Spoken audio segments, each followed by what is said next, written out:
Salut les hobbyistes, je suis John de Game of War Studio et aujourd'hui dans cette nouvelle vidéo autour de l'univers de science-fiction de Mantic, à savoir Warpath Univers, je vais vous faire une petite rétrospective de l'évolution de cet univers du début de Mantic jusqu'à maintenant pour comprendre le placement des différents jeux d'Epic Warpath à Firefight en passant par Dead Zone.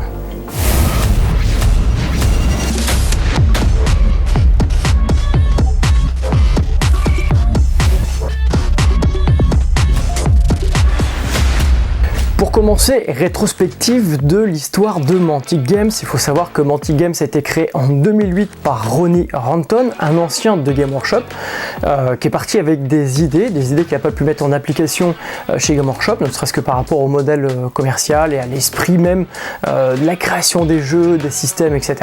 Et donc il s'est lancé dans l'aventure. Il a commencé l'aventure avec des associés et en proposant des figurines de proxy de moyenne voire de basse qualité pour Warhammer Battle et Warhammer 40 000. En 2011, il crée Mass Battle Wargame Warpath, qui est créé par Alessio Cavatore, un ancien de Game Workshop aussi, qui est connu pour avoir développé plusieurs jeux au sein de Game Workshop, notamment du Battle. Et en 2012, il y a Warpath V2 qui sort avec Alessio et Matt Gibbers et Stewart Gibbs. C'est leur premier vrai grand jeu de science-fiction, s'appelle Warpath, qui avait pour objectif de créer une sorte d'apocalypse dans leur univers de science-fiction, c'est-à-dire que c'était fait pour jouer vraiment de manière massive sur une très grande table avec beaucoup de figurines. L'idée était là. Le système, on peut en reparler, c'était très moyen, très lourd à gérer, un peu compliqué à mon avis, et c'est pour ça que d'ailleurs le jeu va évoluer par la suite. 2016, troisième version de Warpath, donc développée par Stewart Gibbs et Matt Gilbert.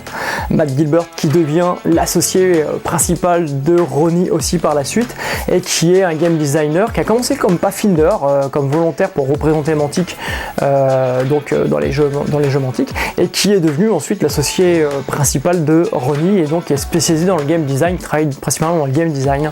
Ensuite en 2016, la même année, il y a Firefight V1 qui est développé par Matt Odday, qui était franchement pas une réussite, désolé Matt Odday, qui était pas terrible. L'idée c'était de sortir de l'esprit massif pour jouer quelque chose plus sur un format entre l'escarmouche et le jeu de bataille. C'est pas tout à fait un jeu d'escarmouche, pas tout à fait un jeu de bataille massive. Voilà, l'idée c'était de sortir là-dessus. Ça fonctionne pas super bien. Le jeu est un peu lourd, il y a des lourdeurs dans les règles, etc. et tout, c'est pas top. Jusqu'en 2022, vous avez Firefight V2 qui sort par Andy Sharp et le committee de rule. Il y a un committee rule en fait qui est créé auprès de spécialistes de l'univers de Warpath et donc Firefight, et cette communauté qui est faite de joueurs de Pathfinder et des gens du studio de Mantic Games travaille sur l'établissement d'un nouveau format, et cette V2 c'est la V2 qu'on a aujourd'hui, qui est vraiment excellente, qui est très bien écrite. C'est le 40K que tout le monde aura aimé, c'est-à-dire un système très simple, une diversité dans les factions et un équilibrage, des scénarios assez sympathiques, bien qu'à mon goût ça manque encore un petit peu de piment, c'est encore un peu trop classique, mais ça va venir, vous inquiétez pas. 2014 sort la première version de Dead Zone. Alors qu'est-ce que c'est Dead Zone ? En fait, c'est le véritable jeu d'escarmouche dans l'univers de Warpath Univers. Je rembobine, je reviens en arrière. Warpath Univers, c'est quoi ? Ça devient au final l'univers de science-fiction de Mantic. Au départ, c'était le nom d'un jeu, ensuite ça devient l'univers de science-fiction de Mantic.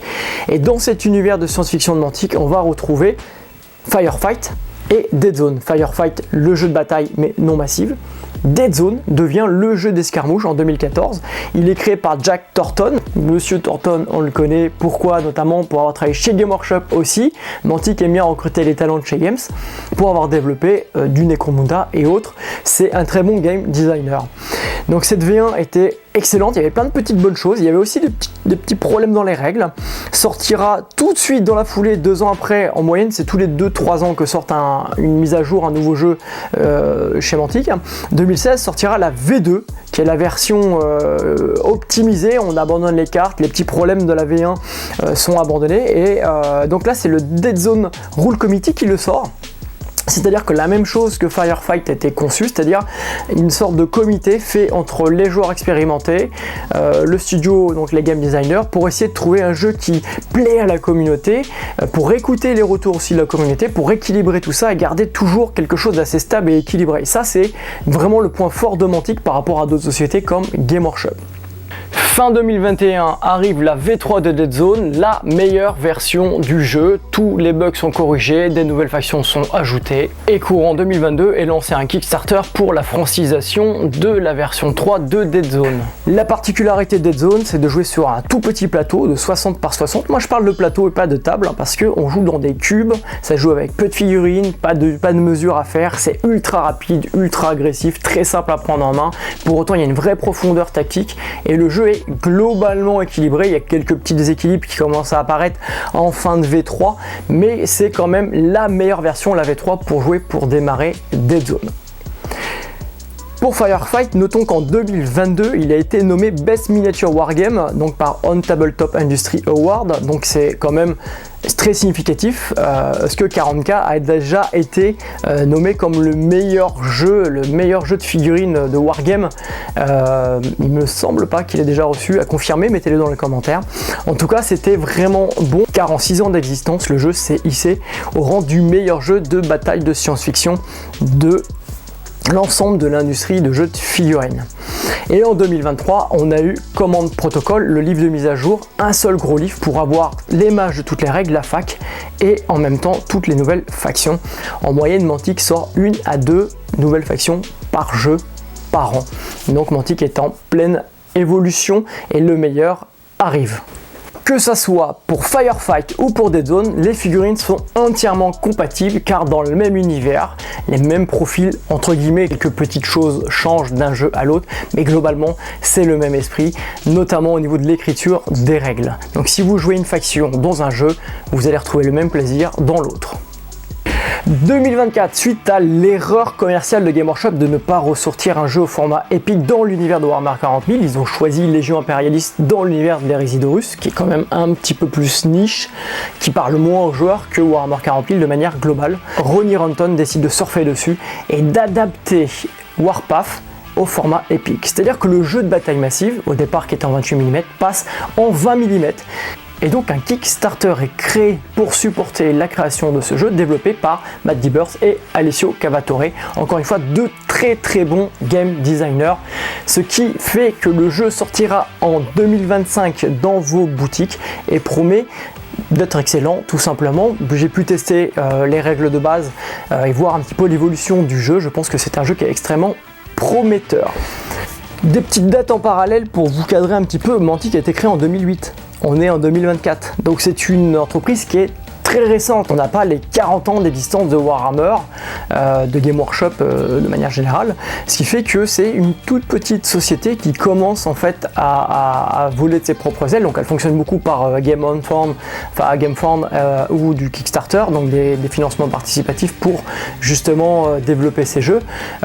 Pour autant, elle a quand même des reins assez solides, elle a toujours tenu ses objectifs et son univers commence, ses univers, parce qu'il y a deux univers, l'univers de Panitor avec tous les jeux de Kings of War d'un côté et l'univers de Warpath Univers avec tous les jeux de science-fiction avec Dead Zone, Firefight, Epic Warpath, etc., Dreadball de l'autre. Donc on commence à avoir vraiment deux gros univers très forts avec une multitude de jeux qui sont vraiment bons, les systèmes de jeux sont vraiment bons, la qualité des figurines aussi s'améliore, à savoir que depuis 2018 on a des figurines de qualité résine chez Mantic pour pallier aux anciennes qualités métal et plastique d'auparavant, et depuis 2021-2022 les figurines sont produites aussi chez Archon Studio en Pologne avec un plastique d'une qualité exceptionnelle. Vous pouvez aller voir, j'ai fait plusieurs vidéos sur la chaîne parlant de ces qualités, dont la dernière vidéo de Strike Force sur les Pathfinder. Ajoutons que pour le développement de Warpath Universe, on commence à avoir des romans, pour l'instant uniquement en anglais, et des nouvelles aussi postées parfois sur le blog, qui vous permet de vous plonger dans cet univers de science-fiction facilement. Pour faire un bref résumé de l'univers de son lore, grosso modo, vous avez une corporation humaine qui dirige l'ensemble de l'univers, qui est extrêmement puissante et qui s'est répandue suite à différentes sphères de conquête dans différentes galaxies. Forcément, la rencontre avec d'autres peuples ne s'est pas faite, un petit peu comme notre histoire coloniale ne s'est pas faite avec tendresse. Et il y a eu très rapidement des heurts avec différentes races extraterrestres. Dans les premières qu'ils ont rencontrées, notamment il y avait les maraudeurs, des orques, qui servaient de force spéciale dans les troupes de la GCPS, de la corporation, et qui après se sont rebellés et ont décidé de bosser pour eux-mêmes, sont devenus des pirates de l'espace. Et c'est pour ça que la GCPS a créé les Enforcers, des êtres génétiquement modifiés, une sorte de space marine entre guillemets, pour lutter contre d'abord ces orques-là, puis après pour servir d'armes secrètes, de police secrète ou plutôt de forces spéciales ou de services spéciaux au sein de la corporation pour aller régler leurs problèmes à droite à gauche, pas vu, pas pris. En phase 2, ils ont trouvé des races anciennes comme les Astériens, qui sont des elfes qui refusent de mourir au combat et de perdre des vies, donc utilisent principalement des marionnettes, des robots, des constructs. Et à côté de ça, quelques races se battent avec eux, comme les Matsudan, qui sont des reptiles, des dinosaures en fait, avec un code d'honneur à la samouraï, qui ont une apparence de samouraï. Et à l'opposé, on retrouve les nains, qui sont d'ailleurs les ennemis héréditaires des Astériens, donc les Forge Phasers, qui eux fabriquent l'armement, beaucoup d'armement et de matériel pour la corporation, puis qui en même temps font leur petit complot à droite à gauche pour amasser des richesses, des nains en somme, vraiment le nain classique tel qu'on peut le voir, le percevoir dans l'univers de Tolkien et dans toute la littérature qui en a découlé.